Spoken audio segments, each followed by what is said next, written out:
Bonjour à tous, sans oublier nos amis francophones et nos cousins canadiens. Donc nous allons voir maintenant le tutoriel numéro 33. Nous sommes toujours dans les exercices d'apprentissage à la gestion et au suivi d'un budget personnel. Alors l'exercice numéro 3 que nous allons voir maintenant est de force 2, comme l'exercice précédent. Mais il y a quand même plus de dépenses et de recettes à programmer. Donc nous allons voir le budget de Charles et Céline. Alors, notre tutoriel 33, il se situe toujours, bien sûr, dans la partie exercice d'apprentissage, de l'action générale de formation, donc gérer son budget, avec un module initiation, un module formation et un module pratique. Là, encore une fois, nous sommes vraiment dans la conduite et la gestion d'un budget. Eh bien, on se retrouve donc dans notre applicatif Excel de gestion et de suivi, donc, pour traiter de l'exercice numéro 3. Alors maintenant, on va aller voir l'énoncé de l'exercice. Alors l'énoncé de l'exercice, je clique ici, clac, voilà. Alors, on va voir d'abord, comme d'habitude, on va commencer déjà par voir le portrait donc de Charles, Céline et de leur fille Aurore. Alors, Charles et Céline habitent, une maison depuis 4 ans. Ils viennent de l'acheter et ils ont un chien, Rex, on le voit, Rex, là, qui est gentil, et ils ont des ressources globales mensuelles de 4 903 € à eux deux, bien sûr.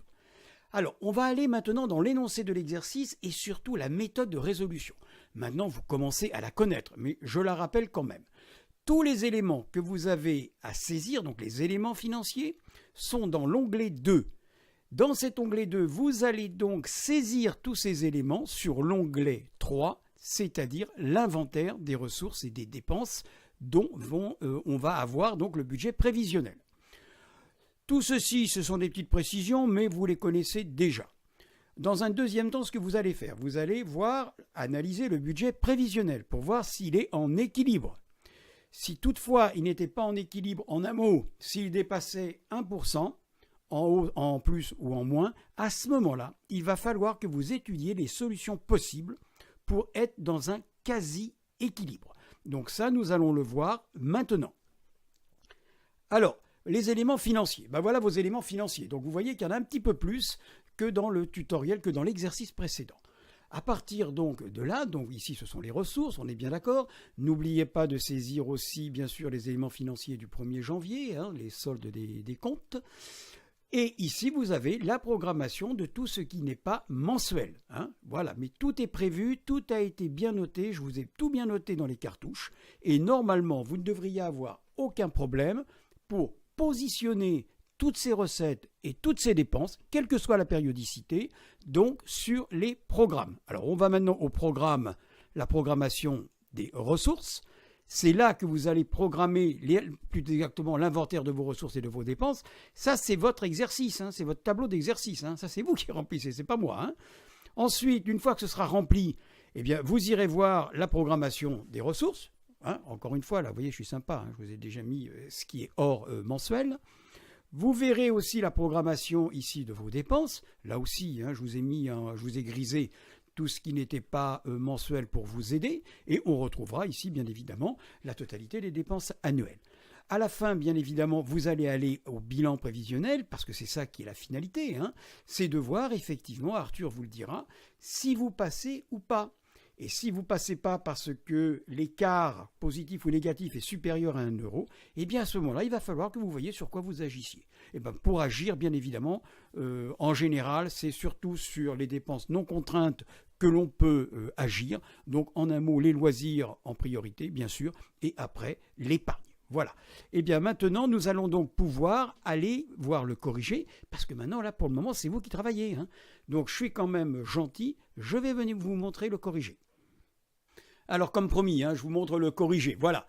Donc on va dire que c'est vous qui avez positionné tout ça et que je crois que c'est bon, je crois, on va regarder. Donc on voit bien ici vos ressources mensuelles, les salaires, on voit ici que vous avez bien tenu compte des petits cartouches que je vous ai mis, ça c'est pour les dépenses.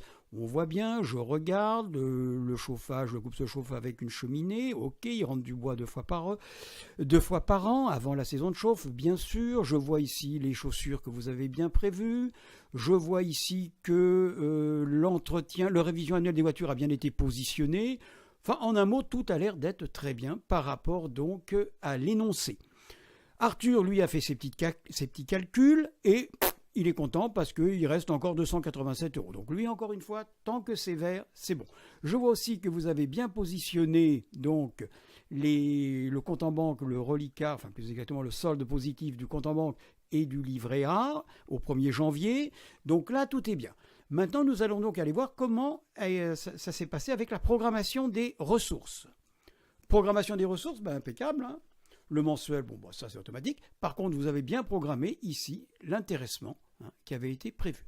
Donc, aucun problème pour la programmation des ressources, 58 836, tout ça c'est correct. On va aller voir maintenant la programmation des dépenses. Alors, les dépenses, je dirais là c'est pareil, quand on regarde, le mensuel on n'en parle pas. Là, on voit bien que vous avez bien positionné la dépense trimestrielle. À ce niveau-là, vous avez bien positionné aussi les dépenses semestrielles, donc 2 fois par an. Et a priori, quand je regarde, tout me semble bien. Ici, le livret A, ok, l'épargne de précaution a bien été positionnée, tout m'a l'air très bien. Donc, on va aller maintenant au bilan prévisionnel.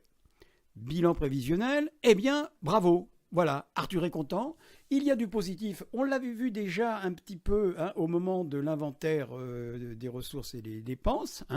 Mais on peut lever le pouce parce que tout passe très bien.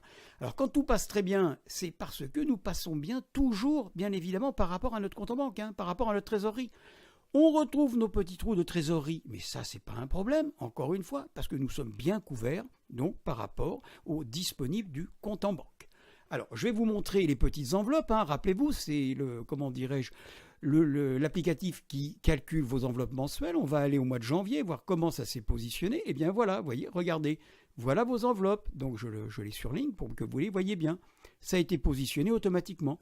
Encore une fois, nous sommes dans un suivi de premier niveau. Donc, ces enveloppes-là, pour vous, ce sont des enveloppes indicatives. Donc, on revient au bilan prévisionnel. Et là, je crois qu'on peut faire comme notre camarade, on va lever le pouce et puis on va souhaiter bon vent pour que ce budget se déroule correctement. Bien, on dit au revoir à Charles et Céline, on les quitte. Et maintenant, dans le prochain tutoriel, donc qui sera le tutoriel 34, là encore, on va faire de l'apprentissage à la gestion et au suivi d'un budget, on va être dans un exercice numéro 4. Cet exercice numéro 4, là, nous allons grimper d'une force supplémentaire. Et nous allons étudier le budget de Jean-Claude et Annie. Il sera particulièrement intéressant parce que ce sont des commerçants et qui ont eu quelques soucis au moment de leur retraite. Donc je vous propose qu'on les retrouve donc dans le tutoriel numéro 34. Je vous rappelle aussi et je vous conseille donc de télécharger le kit de formation pratique sur mon site Gérer son budget, afin que vous puissiez récupérer tous les exercices pour bien vous entraîner à la conduite, à la gestion et au suivi d'un budget. Comme à chaque fois, je vous rappelle que vous pouvez, si vous avez des conseils, si vous avez des renseignements à me demander ou des compléments d'informations sur les exercices, vous n'hésitez pas à me passer un petit mail, je vous répondrai toujours avec un grand plaisir. Comme d'habitude, je vous suggère de vous abonner dans le coin à droite à ma chaîne, car dans quelques temps, je vais traiter 3 thèmes budgétaires qui me tiennent vraiment à cœur. Le premier, c'est la gestion financière d'une association.